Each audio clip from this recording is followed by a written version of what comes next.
Any supply chain crossing national boundaries is liable to encounter prices in different currencies and therefore needs to consider the exchange rate. An exchange rate is the rate at which one country's currency is traded for against another's, and exchange rate fluctuations cannot be avoided.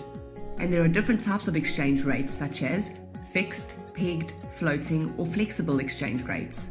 Currencies are traded through foreign exchange, FX, markets, just as shares are traded through stock exchanges.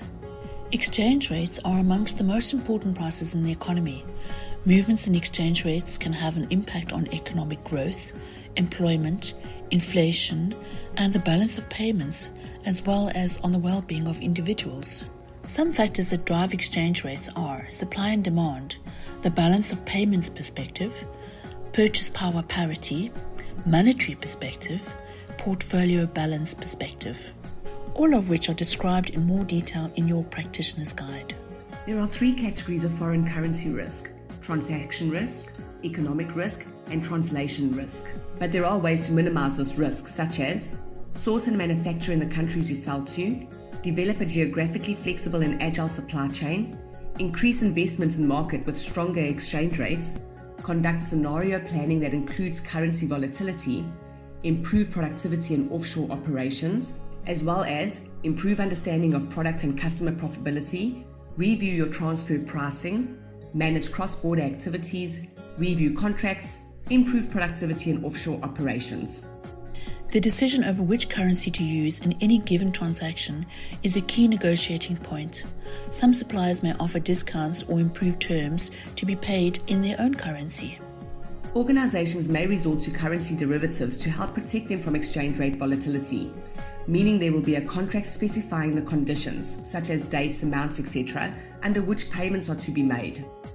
Currency derivatives include future contracts, options, and swaps, and typically involve finding the optimum use of spot and forward exchange rates.